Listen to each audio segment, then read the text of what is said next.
Today we're going to tackle drums. So I have a bit of a unique drum setup here.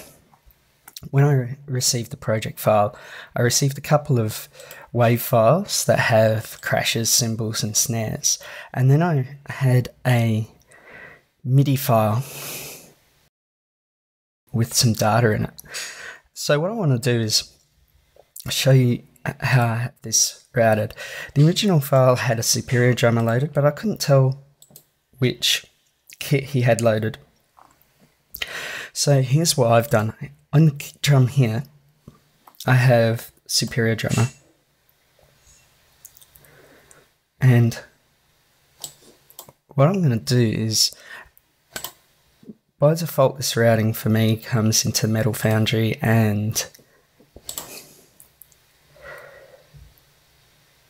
this Texas Metal preset, but I'm going to change it to default.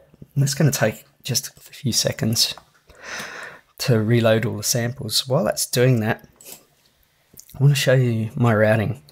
So I have Superior drummer instantiated in kick drum, and then I have these channels: snare top, snare bottom, hats, toms, etc. And they're all receiving input from different channels. So this one's receiving it from within the Superior plugin, Superior drummer plugin, 3 and 4, 5 and 6, 7 and 8. And what that enables me to do is, when I go into Superior drummer and pop into the mixer, if I click on the first one here, which is kick drum, and change this to multi-channel, that's going to have all my outputs routed to different channels. So kick drums 1 and 2, snare drums 3 and 4, exactly what I have here. And what that enables me to do is receive each individual drum in its own channel, so I can process them later individually. Now, in order to make this work, I need to record enable all of them, including the kick drum. I'll show you why afterwards. So we just record enable those. And then all I have to do is push record up here, and that's going to record each individual instrument on the kit. So let's push record and see how that goes.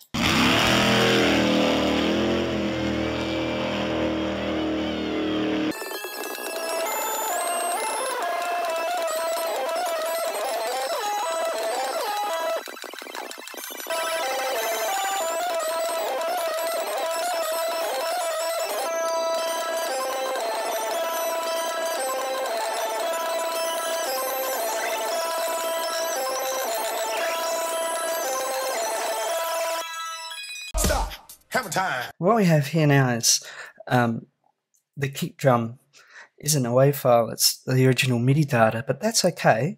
I intended for that to happen, because what we're going to do now, we're totally finished with Superior drummer.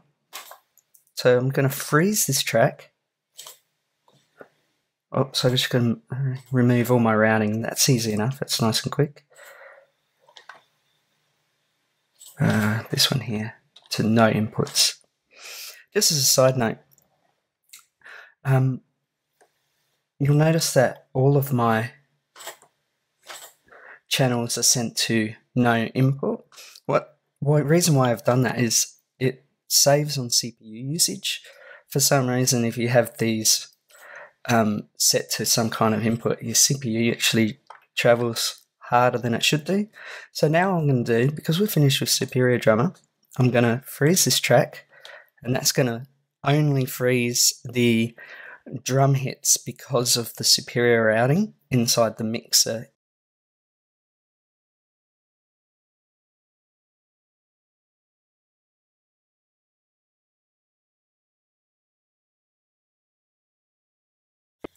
Okay, now that that's frozen, I'm going to flatten this track like so. And then we have it. We have our kick drum in waveform. Because in Superior drummer I had no presets loaded, we basically have the raw drum hits They sound okay, but they don't sound as good as they could. At the moment, they kind of sound like this. When really, we want them to sound like...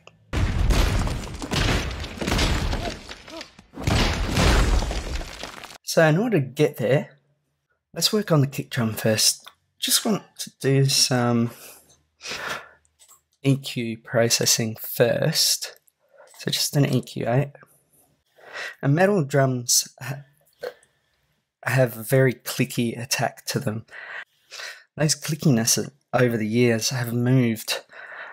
They used to be down around the 2-3K mark. Further on down the track we get, the higher people are starting to accentuate the clickiness of the kicks.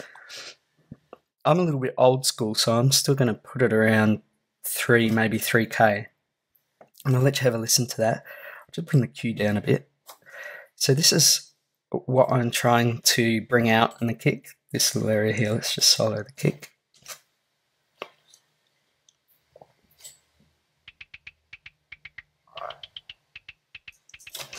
So that's like the beta hitting the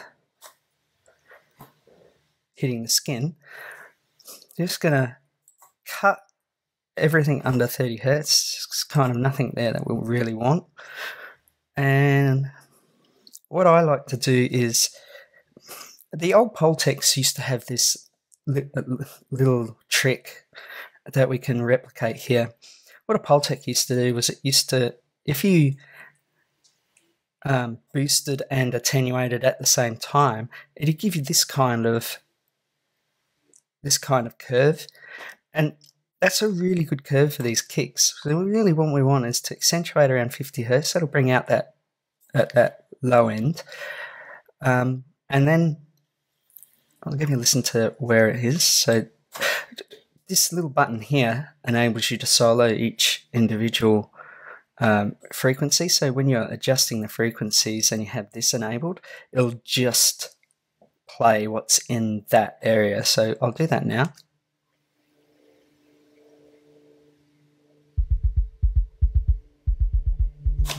So that's where we want to accentuate. And also, I'm going to show you this little boxy area here. It's really bad, and especially in this kick drum for some reason.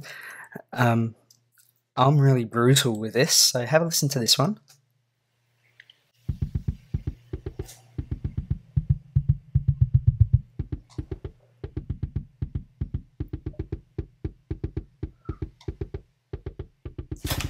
So we're just gonna totally eradicate that frequency. Let's have a listen.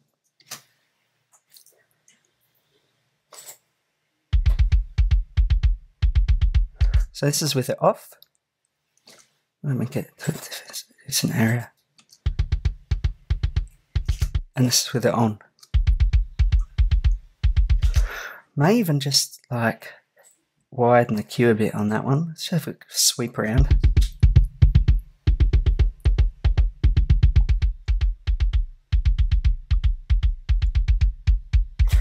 There you go. Now, my problem with this kick is it's a little bit too long. So we're going to have to go to third-party plugins for this one. What I want to do is use a transient shaper, and the one I really like is, I think it's in harmonic for some reason, I put in the wrong one, is the SPL Transient Designer.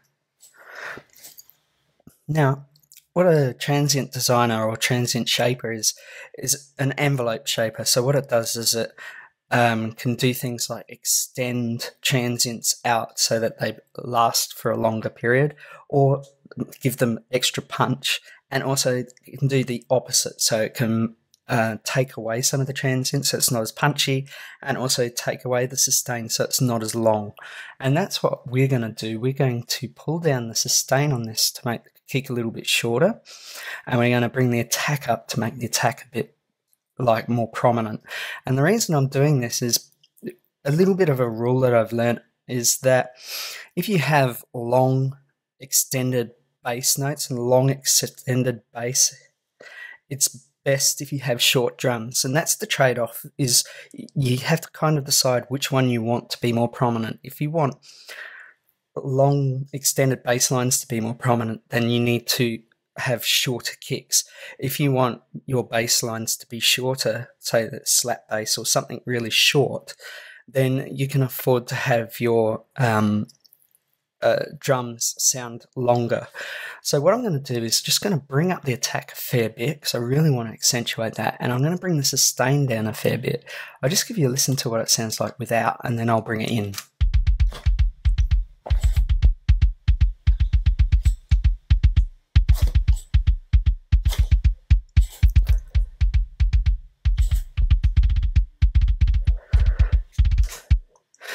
Okay, so we're in good shape. Now let's work on the snares. So snares, I'm going to want a Transient Designer for that as well. And I'm going to do pretty much the same thing. Alright, but for now I'll disable it, because what I want first is a little bit of EQ. So I like to cut a little bit more off on the snare. I don't like it to live in the lower areas as much. So because I'm doing quite a brutal kick, I'll actually just boost it a little bit in that area, just to give it a bit of body, because you've taken away some of the body. And then what I want to do is find that boxy frequency that sounds honky and horrible. So I'm going to do that with this node. I'll just bring this one up so we can find it. Let's get you into a different area. So, it'll help if I enable the snare. Here we go.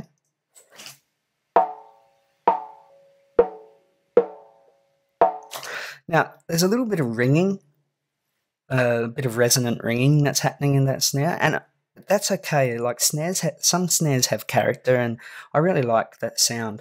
That ring is living around this area, but also that boxiness is living around here too.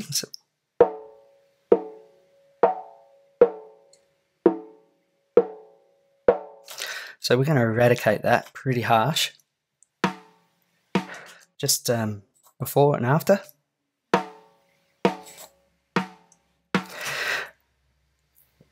We're going to give it a little bit of air up high. And here's something that I really, if you learn anything from these videos, this is the one thing I'd like you to take away from this, is that we really need to manage our high frequencies a lot better. Not too many people just make moves like this and leave it at that. If you think to yourself that you want to bring air and you want to lift those upper frequencies of a sound, just do me a favor and just make that move instead. You'll still get the nice brightness that you want, but you're starting to manage your high frequencies. When you come to the final mix down and when you come to mastering, then you won't have to do such drastic moves to bring down those highs. So that's with, that's without. So I'm going to bring the Transient Designer in. I've pretty much made similar moves to the last one. I might just bring the attack down and just dial it into taste, but with the sustain, I might just leave it at 0 because it's a fairly short snare anyway. I might just drag it down a little bit.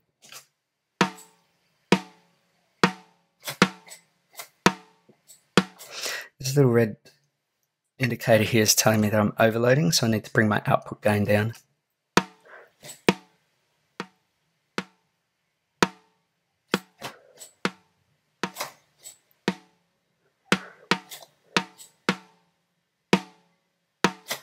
Okay.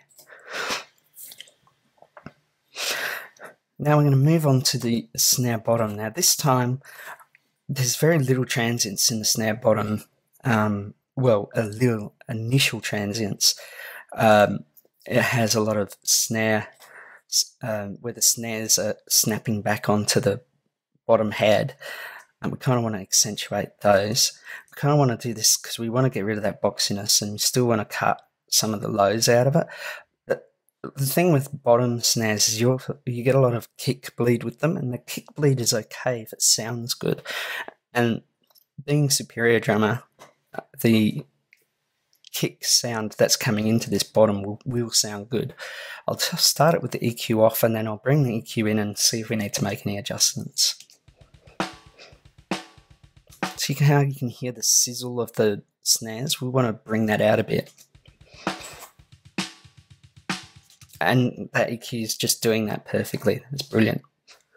So we can move on now. We have a couple of hi-hats here. I'm just going to loop this section, and I'm going to move the loop brace around to these drum hits when I start working on them. All I really want to do with the hats here is make sure that there's not too much low-end information in them.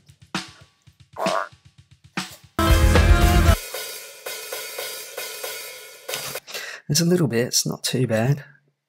We'll just do a gentle sweep, gentle cut. Bring out the air, and then we'll manage our high frequencies. Let's continue on. Might just jump straight to the overheads, come back to the toms. That's great. That's the thing with the overheads is you're kind of getting an overall idea of what the kit's doing. So the data you get from this is important. And I don't really want to cut too much out of this. I will just a little bit,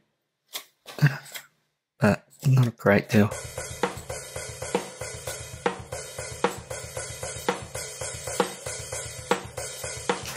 Okay, so we're managing our high frequencies. Ambient, there's no data, so we can delete that one. Whoopsies. Let's try that again. There's no data in the close mic. The far mic has some data. Let's have a listen. Oh, it's a magnificent sounding room.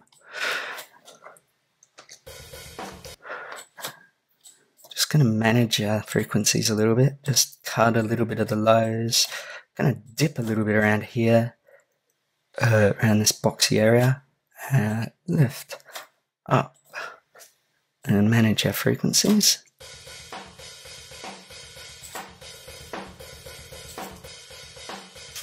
Beautiful. No data in the chamber. Alright, let's work on these toms a bit. Go to an area where there's quite a few.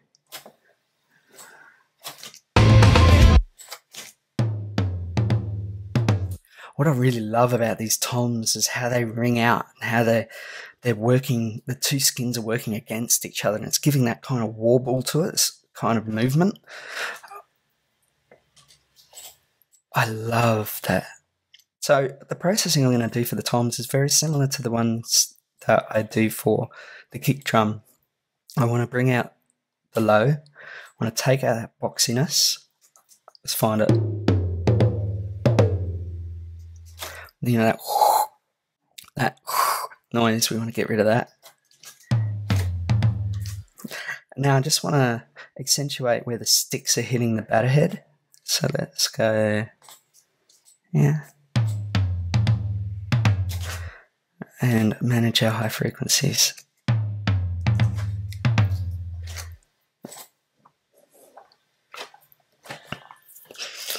Okay, so we're quite a way into managing our sounds, getting a good sound. Let's work now on these earlier wave files that came in as wave files to the project. So these are the ones that were originally in there. Let's have a listen to their snare.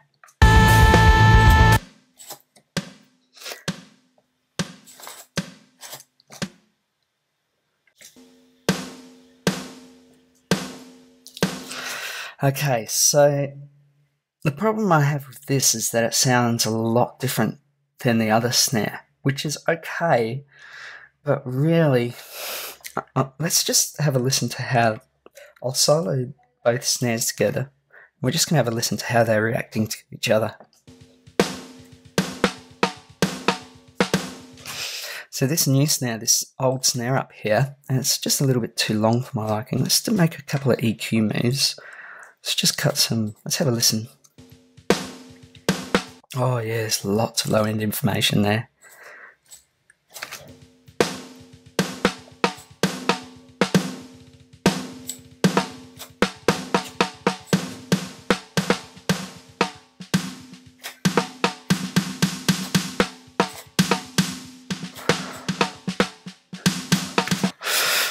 Alright, so we need to shorten this snare. Let's bring in our Transient Designer.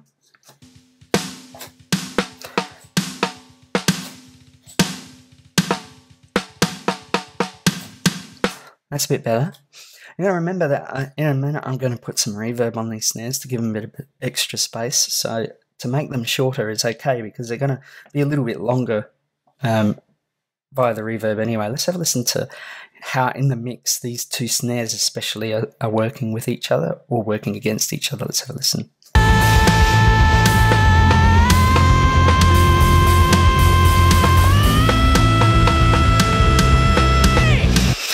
Okay, let's just try. I just think it's a little bit, because our other snare is really tight and really punchy, and this snare is just a little bit on the lower side. Let's just try lifting it up a couple of semitones. Make sure our warp mode is on beats. Bring it into here.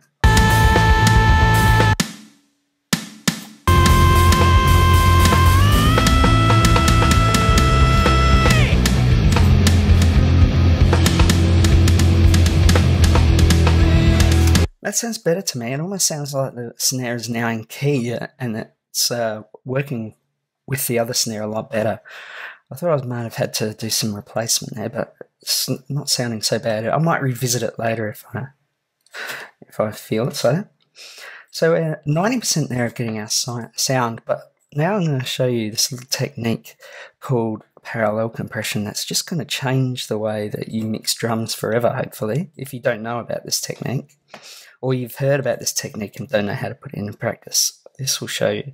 So we're going to insert a new return track, and we're going to call this return track parallel drums. What I want to do is I want to bring in, just use Ableton for this, I'm just going to bring in a compressor and a saturator. We'll turn the saturator off for now. In fact, with that saturator, I'm going to use a bit warmer. Now with this compressor, what our aim is we really want to crush the life out of it. So to do that, we're going to bring it up to 10:1 ratio. Let's just type 10 in for my OCD's sake. We want a fast attack because we want to squash it straight away. We don't want any transients. And a reasonably fast release. Let's just see if we can dial this in now. So in order to dial this in, I'm just going to bring up the kick drum to unity. The snares, I'm going to bring up to unity. And the snare. And then I'm going to solo the parallel drums here. And I just want to listen and dial in a really nasty sounding compressed sound. And I'll show you why in a sec.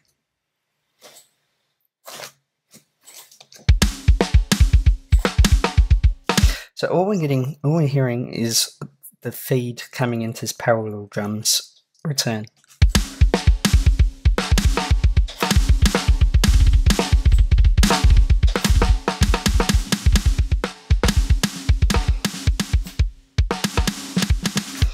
Okay, so that's really compressed. And now I'm going to just add a little bit of saturation to that.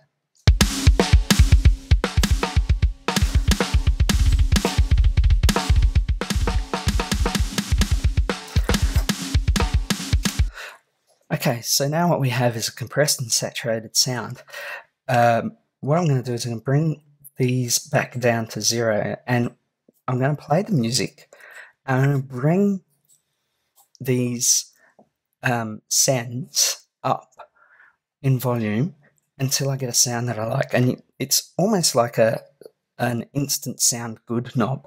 It's really fantastic technique.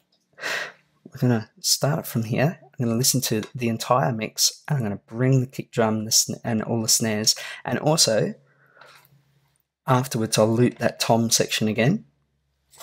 And we'll also parallel compress the drums, so the toms.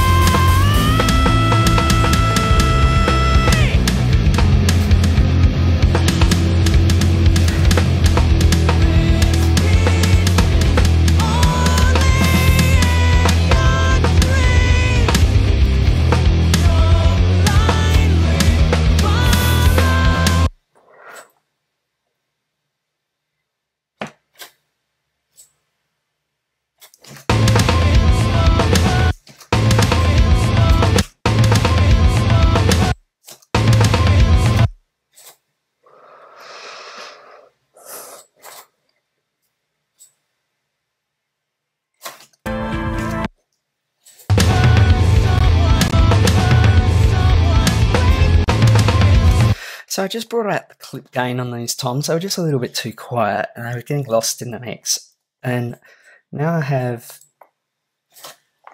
them being compressed quite a bit as well. Oh, why are you doing that? Okay, I think we're in some pretty good shape. What I'm going to do is just bring this back. Just have a quick listen to the song, just maybe the first few bars.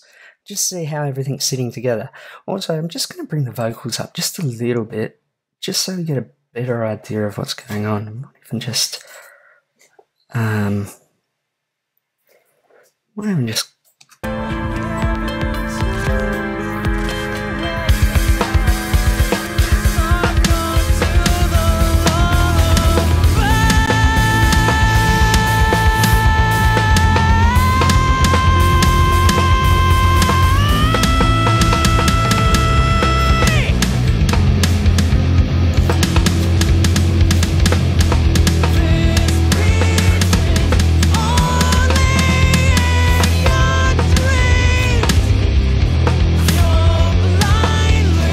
Okay, I think we're looking good.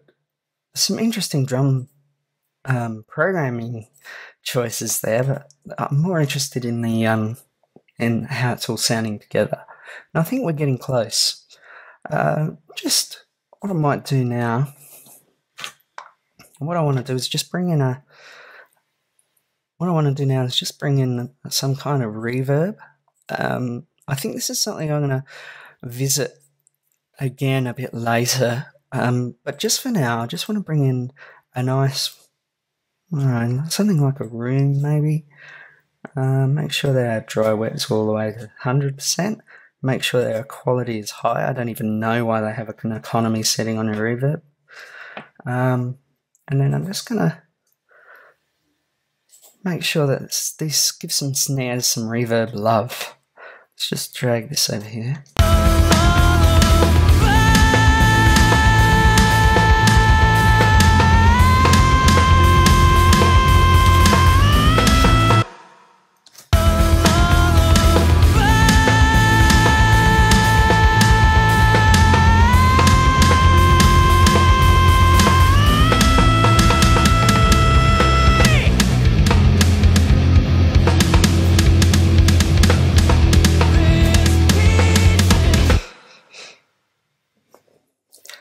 Okay, I think that's good for now. I think what I might do is, I originally, when I was playing around with this one, I originally had a plate on here, which I did like the sound of, but I'm trying to stay away from as much third-party plugins as possible. But things like Reverb, you kind of get what you pay for, to be honest. I might just save this and just to show you what I mean. I mean, that sounded okay, but really, I think what would be nicer is, let me know, if we would just bring in a plate, a good quality plate.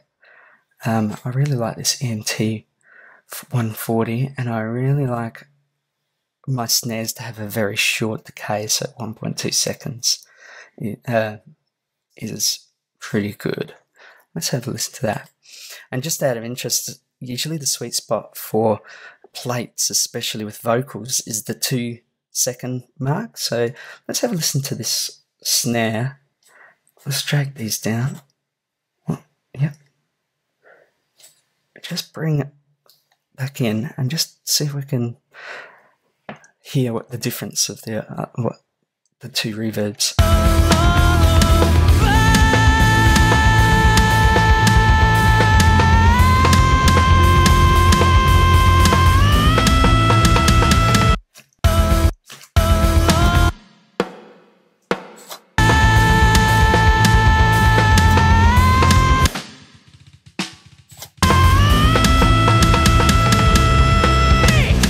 Just such an amazing difference these two reverbs have. I think we're in some pretty good shape here. I think next I really want to tackle those vocals and get them more prominent in the mix. And then when the vocals are in and they're more consistent, then we can start readjusting things. Because I think mixing is kind of like a game of, it's not a game of set and forget. It's kind of set and then revisit. So we will be revisiting these drums again, trying to bring them out a bit more and making sure we get the best sound possible. But I think in the next video, we're going to tackle these vocals. So like, comment, subscribe, and I'll see you on the next video.